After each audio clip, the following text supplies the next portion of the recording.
Good afternoon. Today I'm going to be reviewing the Baltany S6073B GMT.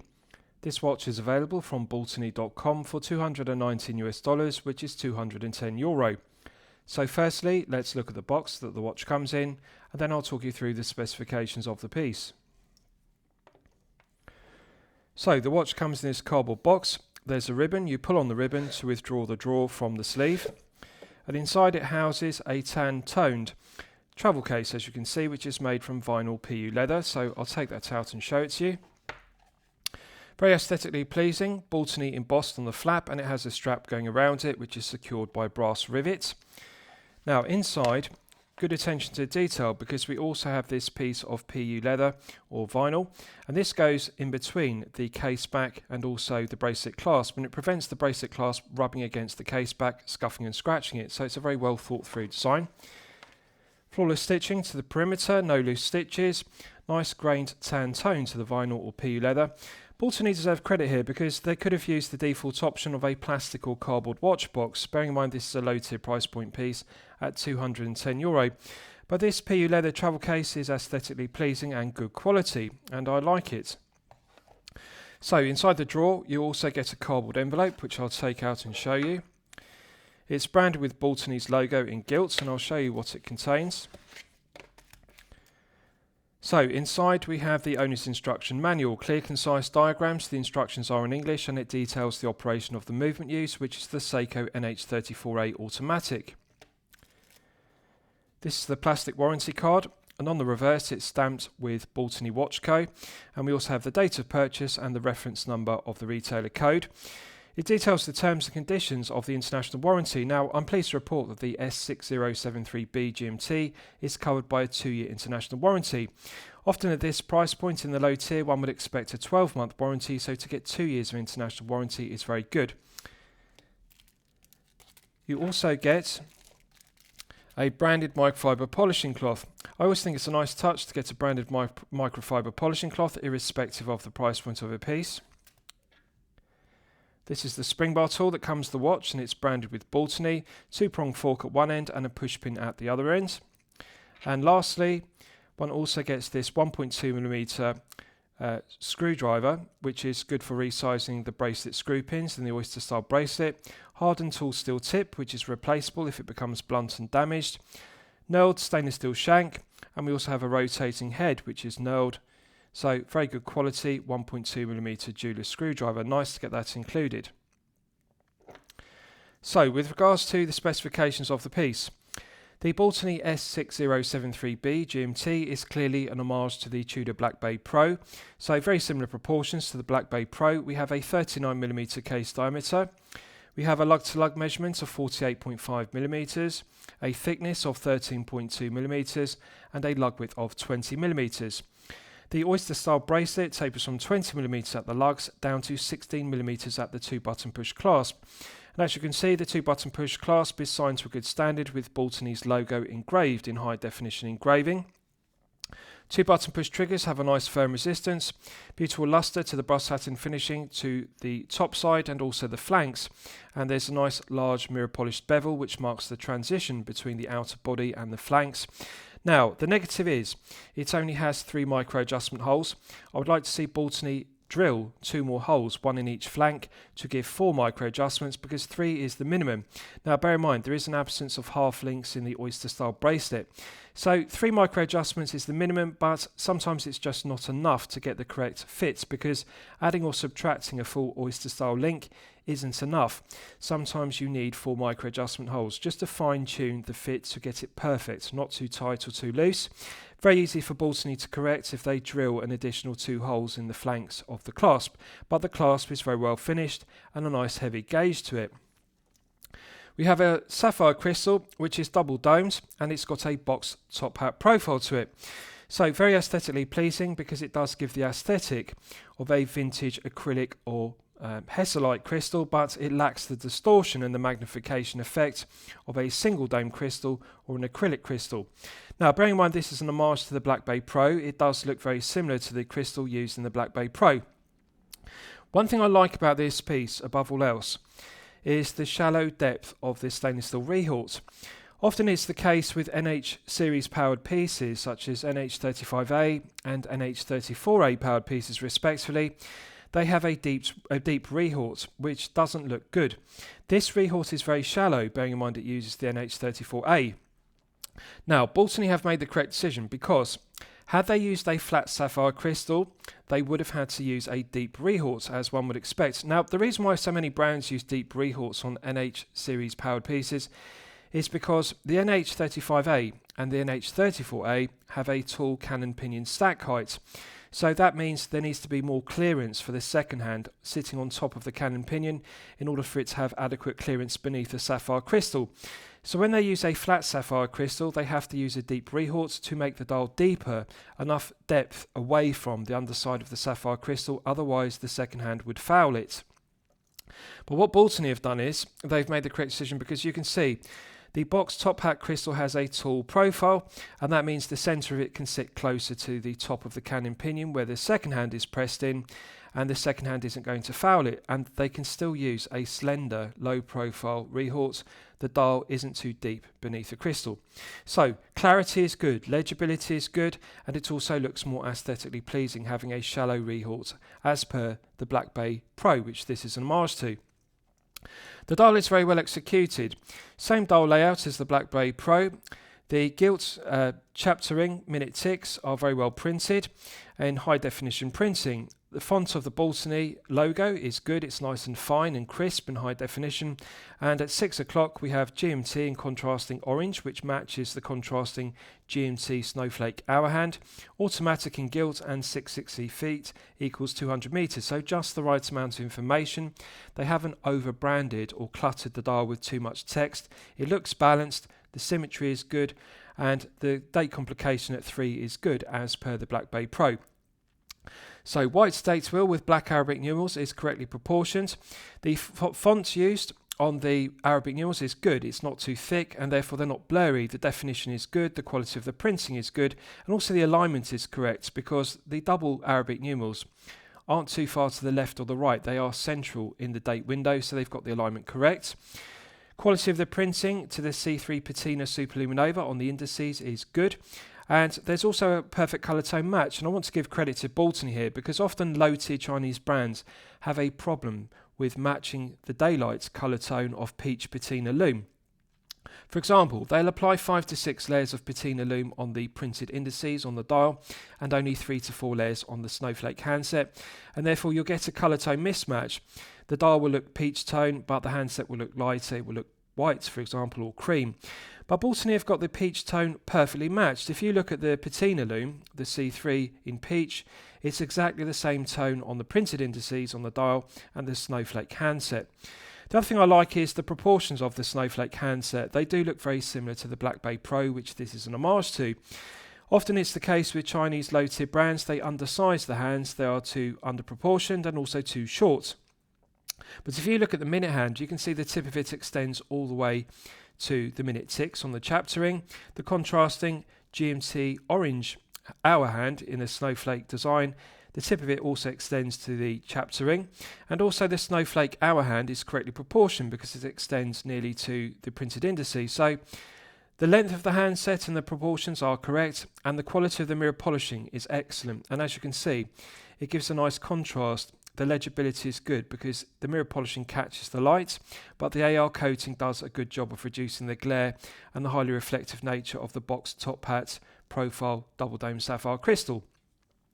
The bezel is solid 316L grade stainless steel, radial sunburst finish to it, which is absolutely gorgeous. I love the radial sunburst finishing, which catches the light, beautiful luster to it. Nice low profile stainless steel bezel, which has a mirror polished chamfer to it, which is polished to a flawless standard, so no sharp top edge to the stainless steel bezel. I like the low profile to it, and I also like the undercut to it as well, which is mirror polished, so it's very nice, really well finished. The radial finishing to it catches the light, it refracts it beautifully. Quality of the engraving of the Arabic numerals is good. The font is nice and fine, it's not too thick and too heavy, and they've also infilled the engraving of the 24-hour Arabic numerals very well with black paint. Now, with regards to the negatives, there's a minor criticism I want to make you aware of. If you look closely at the 8 Arabic numeral on the 24-hour fixed bezel, you can see the 8 is fatter at the bottom, which is correct. It looks right. It should be fatter at the bottom as per Black Bay Pro. But however, if we go across to the 1800 hour side, just bear with me, I'll get the camera to focus on it. Put my hand with my glove behind it and that will help. Right, so if you look at the 1800 hour on the bezel, you can see it's fatter on the top. The font of the 8 is correct, but it should be fatter at the bottom, because if I bring you back to the 8 on 8 hours, you can clearly see the 8 is fatter at the bottom of the 8 Arabic numeral, which looks good, but it's upside down. If you look at the 18, just bear with me, I'll get the camera to focus. If you look at the 1800 hours, you can see the 8 is upside down. It should be fatter at the bottom, not the top. So they need to invert that. Now, with regards to the layout of the Arabic numerals, they've made the correct decision because they've used the same layout, the vertical layout of the Arabic numerals as per the Black Bay Pro. So on the top half of the 24-hour GMT bezel, the Arabic numerals are the right way up. They are vertical. And on the lower half of the 24-hour bezel, we have the Arabic numerals also vertical. They haven't inverted them. So when you read it straight on, because it's a fixed bezel, it doesn't rotate, the numerals are always the right way up. So that's good. But it's just a shame that the 8 is fatter on the bottom, which is right, but on the 18 at the top, it's fatter at the top. It should be fatter at the bottom to match. Very easy to do. They just need to engrave it the other way up. But that's a minor criticism. For the majority of collectors, they will think it's acceptable because it does look the same as the Black Bay Pro, which this is an homage to. The layout of the Arabic numerals is the same. Now, if it were a rotating GMT bezel, of course, you would expect the Arabic numerals to be the same way all the way round. So when you rotate the bezel, they always stay the right way round. But this is fixed. So it's right that they've made them vertical. They've inverted them on the lower half. So it looks good, font is good, finishing is good. They just need to engrave the 8 the other way up for 1800 hours. With regards to the crown, solid 316L grade stainless steel, coin edge finished, nice chamfer to it, so no it doesn't have sharp tips to the teeth of the coin edge finishing. Mirror polished stone cap is done to a good standard, but however, there's a clear cost cutting measure because it's sterile and unsigned. Now, I think this is acceptable below €100, or if a watch is an homage to a vintage military field watch because they had sterile crowns, but this is an homage to the Black Bay Pro. Therefore, it should have a signed crown. Baltany are capable of doing it to a good standard because on their date just homage, for example, they engraved the Baltany B on the crown and that looked very aesthetically pleasing. So I would like to see a Baltany B either embossed or engraved on the crown because that would further enhance the piece. And I think it's a shame to have a sterile crown at the €210 price point because it's a cost-cutting measure. Now, with regards to the finishing of the head of the piece, beautiful longitudinal brush satin finishing to the flanks, as you can see, nice fine grained longitudinal brush satin finishing, beautiful luster to both the left and the right hand flanks. Absolutely gorgeous the way it catches the light. I like the large mirror polished bevels on the flanks of the case, which mark the transition between the top of the brush satin lugs and the brush satin flanks. So the large mirror polished bevel is nice and crisp and no sharp edges to it. It's been deburred very well. The tips of the lugs don't have sharp tips. And also the undercut to the flanks is deburred and chamfered to a very good standard. No sharp edges to any facets of this watch. So the head of the piece is finished to perfection.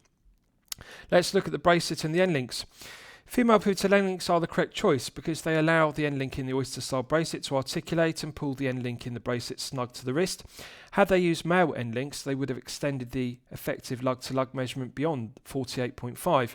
So this is good. I'm pleased to see they didn't use male end links. Female pivotal end links work very well. Nice smooth articulation. They don't feel stiff or kink.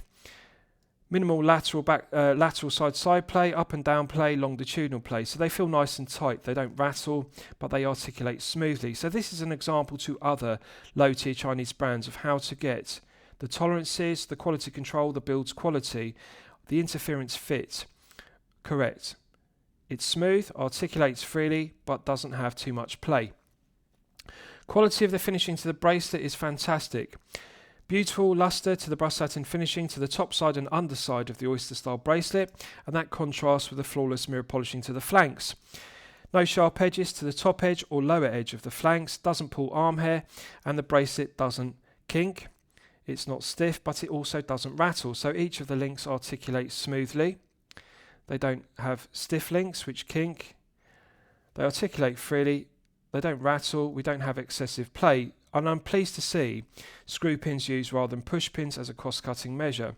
So it doesn't pull arm hair, feels very smooth, articulates well, doesn't rattle, no sharp edges. A credit to Baltany. This is an example to other low-tier brands of how to get it correct. Let's check the other side for continuity. Nice smooth articulation. Doesn't have excessive lateral, side to side, up and down or longitudinal play. Nice tight tolerances. Quality control is good. Bracelet doesn't rattle, doesn't have excessive play in the oyster style links. Beautiful luster to it. Flawless mirror polishing. No sharp edges to the top side and underside. And the links articulate freely. They don't kink. So this is perfect. It's an example to other brands of how to get it correct. So let's look at the clasp. Beautiful luster to it. Brush satin finish to the top side, underside and flanks. As I've detailed, it needs 4 micro adjustment holes, but I like the large bevel and the heavy gauge to it. Doesn't have a sharp edge and doesn't have sharp corners, and the undercuts are deburred, so no sharp edges or corners to it anywhere. It's deburred and chamfered to a good standard. Nice firm resistance to the mirror polished pushers. Opens freely. Solid milled stainless steel clasp as one would expect. Longitudinal brush satin finishing to the top side, underside and flanks. Beautiful luster to it. I really like it, and they've engraved stainless steel the correct way up. Often low-tier Chinese brands engrave stainless steel upside down on the right hand portion, but they've got it the correct way up. Let's check the hinge pins. Minimal play. Lateral, longitudinal, side to side and up and down play. Nice tight tolerances to the left hand hinge pin. Centre hinge pin feels nice and tight. Good tolerances. Let's check the right one.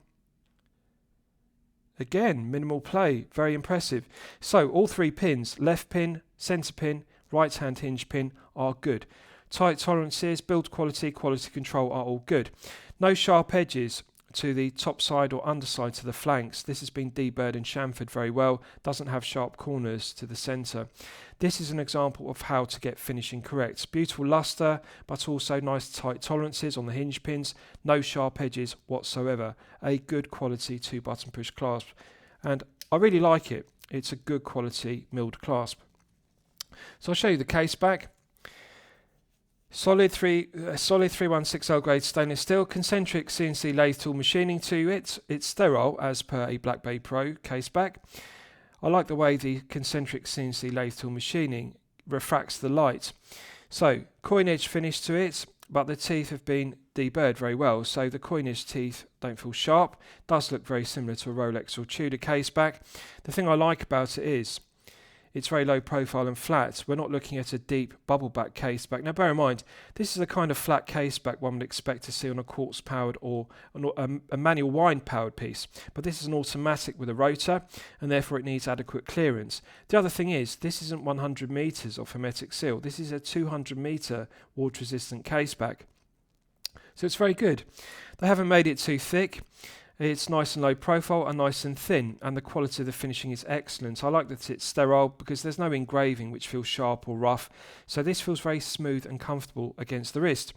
Because it's nice and flat, it means it sits very snug to the wrist, and this is only 13.2 millimeters, which is very low profile, bearing in mind it is an automatic NH34A powered piece. Normally one would expect well in excess of 13 with 200 meters, but 13.2 is very good. So nice low profile case back, very well finished. The female pitted end links, which are solid, are a nice tight fit to the head of the piece. They are well chamfered and deburred, no sharp edges, but also they are a good snug fit. Conventional stainless steel spring bars, someone needs a spring bar tool, but the finishing to the end links and the underside to the head of the piece are very good. No sharp edges whatsoever, beautiful luster to the brush satin finishing to the underside of the head of the piece. Right, so I'll give you a wrist shot and you can see how it fits on my 8-inch wrist. Now, I haven't sized the bracelet, and I'm pleased to report I can easily slide 2 fingers beneath the bracelet and clasp at all times. This is a very long oyster style bracelet, and it will easily fit up to a 9-inch wrist. So if you are a collector with a very large wrist of over 8 inches, you're going to have no problems whatsoever. Plenty of links. Now, the thing to note is, with all the links in the bracelet, this is 155 grams, which is a heavy piece, bearing in mind it's only 39 millimeters. But however, Bear in mind it does have a very long bracelet. Even on my 8-inch wrist, I would remove 4 links from this bracelet. If you remove several links, that will reduce it below 150 grams, and 150 grams is the sweet spot for a 39mm head of the piece on an oyster style bracelet. So below 150 will give you comfort if you wear it for long periods of time, such as 8 to 12 hours per day. The balance feels very good. The balance of the bracelet and clasp perfectly balances the head of the piece. The proportions are excellent. 48.5 is just marginally, just a fraction above the 48mm sweet spot. 48mm is the perfect lug to lug measurement, regardless of whether you have a 6 to 7 inch wrist or a 7 to 8 inch wrist respectively. At 48.5 it is only half a millimetre above the sweet spot. So the length of the case is nice and compact. It will fit you regardless of whether you have a 6 to 7 inch wrist or a 7 to 8 inch wrist respectively. The other thing they've got correct is the flat profile to the case back, because you can see there's a minimal gap underneath the undercut of the case. It's nice and snug to the wrist, and the tips of the lugs don't have a large gap.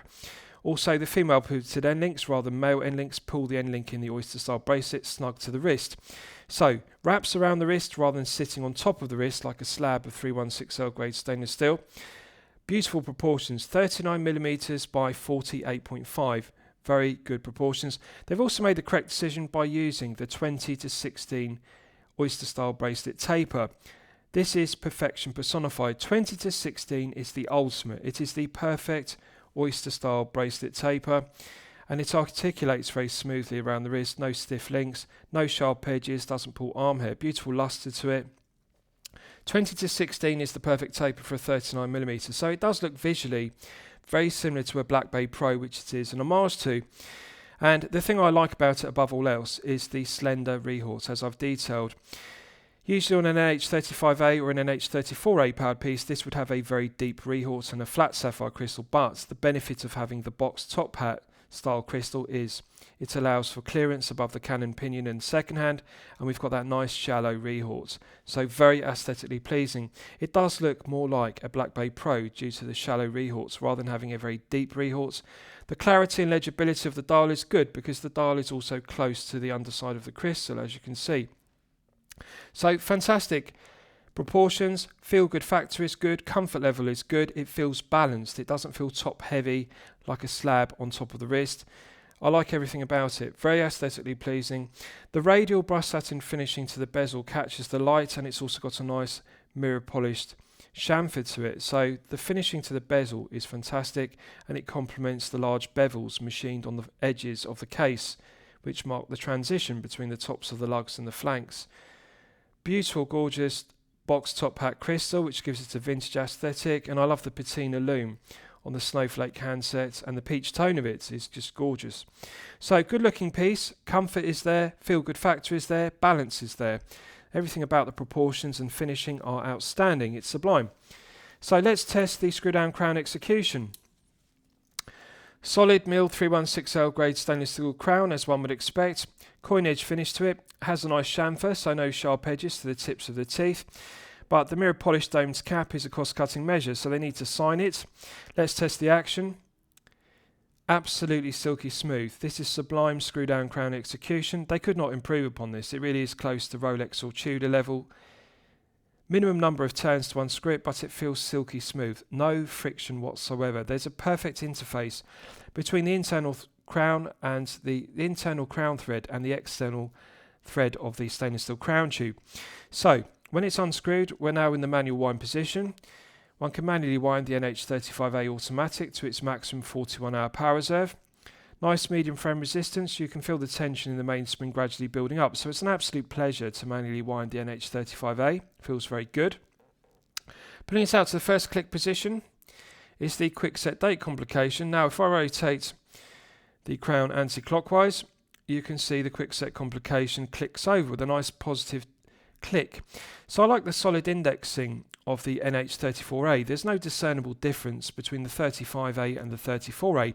The quick set date feels exactly the same. It has that characteristic heavy solid click, so very satisfying to use. The alignment is correct, and also I like the heavy positive clicking. It feels very robust and reliable. Now, in the date setting position, we're also in the GMT hour hand setting position, because the GMT hour hand is driven off the date complication. So when you rotate the crown anti-clockwise, the quick set complication advances the date. When you rotate the crown clockwise, it advances the GMT hour hand. Good legibility of the contrasting orange snowflake hour hand. Proportions are good, and I like the bright orange tone of it. It's got a nice positive click. So it's indexed, it's not smooth. You can click over to the next hour with a quick set, as you can see, and the alignment is good. And I like the heavy clicks. Rather like the date, the GMT hour hand has a nice heavy click when you're setting the hours on the GMT hour hand. So it feels very good, very robust, very reliable, nice loud audible click. And I like the alignments, it's bang on the hour. So it works very well.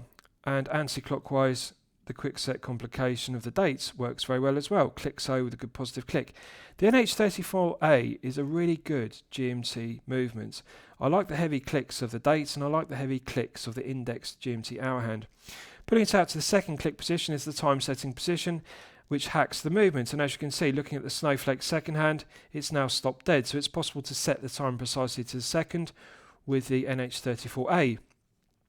So you can also move the GMT hour hand clockwise and anti-clockwise by cycling through the 12-hour hands through the 12 hours, as you can see, if you don't want to use the quick set complication.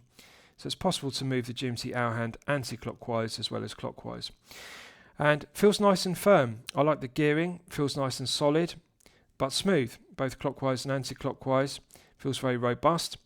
Minimal backplay. When you rotate the crown clockwise and anti-clockwise, there's slight backplay in the gearing, which you have to take up the slack. That's a characteristic of NH series movements, such as the NH34A and the NH35A respectively. So one has to get used to taking up that slight slack, that slight play, but does work very well. Pushing it back in, it's got a nice positive click, and that restarts the movement. You can see the snowflake second hand begins to sweep around the dial once again. So let's test screwing it back down. Instant thread pickup. This is outstanding screw down crown execution. Feels silky smooth. Perfect interface between the internal thread of the stainless steel crown and the external thread of the stainless steel crown tube. They could not improve the tolerances, build quality, quality control of this screw down crown. It really is Tudor or Rolex level. Silky smooth, sublime screw down crown execution. One of the best screw down crowns I've experienced on a low tier Chinese watch. At €210, this is an example to other low tier Chinese brands of how to get perfect silky smooth screw down crown execution. Fantastic. Right, so let's do a Lume test, and we'll see how the Lume performs when it's charged up to the absolute maximum. So as always, I'm going to use my 100 UV LED torch to charge it up to the absolute peak. Right, so that's now fully charged, and as you can see, it has not disappointed. This is stellar performance. We are looking at 10 out of 10 performance here. The exciter in the C3 Patina Superluminova is glowing incredibly brightly. So this indicates we're clearly looking at 5 to 6 layers, which is optimum. Perfect colour tone match in daylight of the peach tone between the handset and the printed indices, and in the dark. Perfect colour tone match. The green exciter is exactly the same green tone on the printed indices and also the snowflake handset. There's no colour tone mismatch.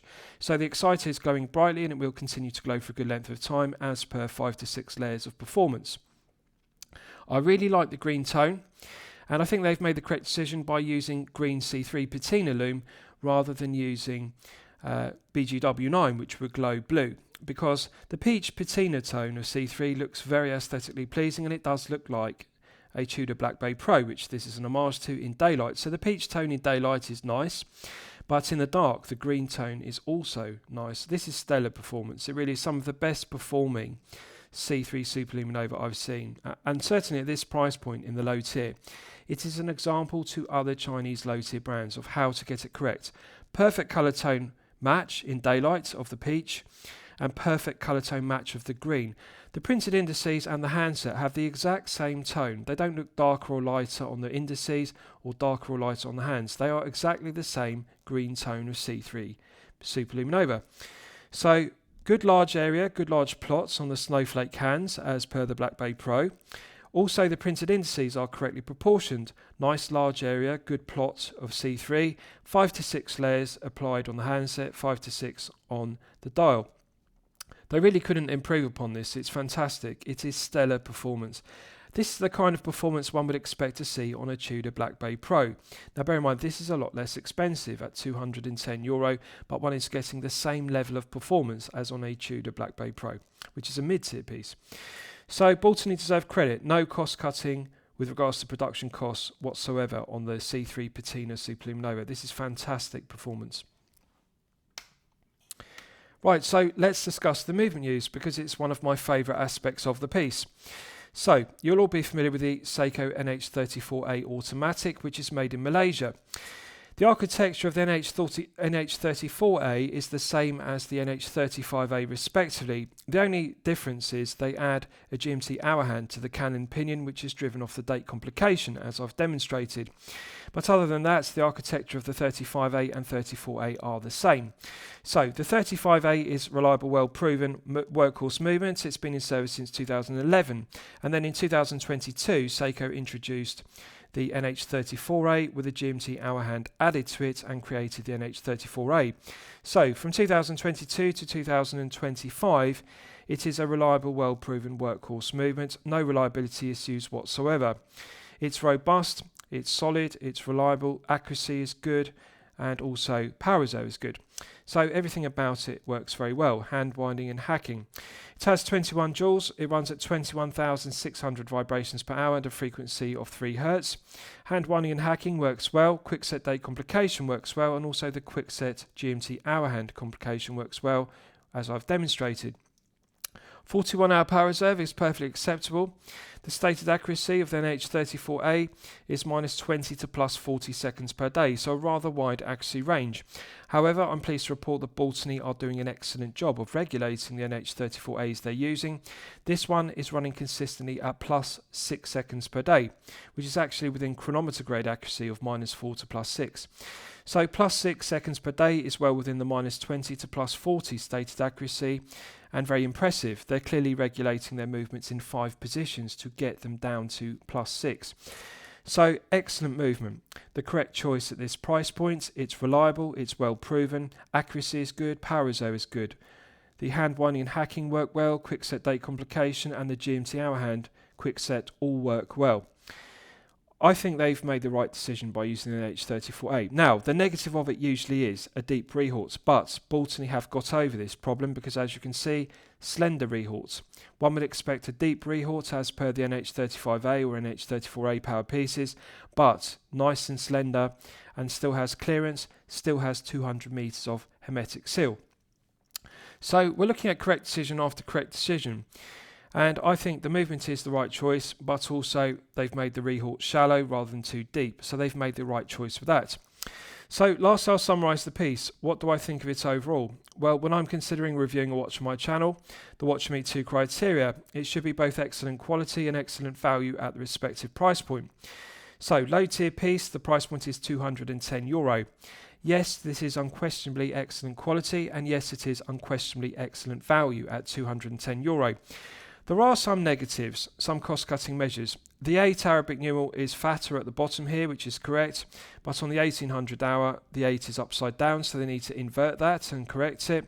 Sterile crown needs to be signed, but the only other negative is it needs to have an extra hole drilled in either side of the flanks to give it 4 micro-adjustment holes. They are the only negatives to the piece. Everything else about this piece is correct. The build's quality, quality control, finishing are all outstanding. Specification is loaded. The C3 Patina Super Lume Nova has stellar performance. The AR coating is excellent, and also the nice slim rehort is the correct decision. Bracelet and head of the piece finishing are 10 out of 10. No sharp edges, doesn't have extra play. The finishing is stellar throughout. So 200 meters is strong specification. They could have made it 100. It's a very strong specification piece with high quality control levels. So I'm going to declare it a champagne watch for lemonade money. I hope you've enjoyed my review of the Baltany S6073B GMT. Please feel free to post your own comments below the video. Thank you for watching.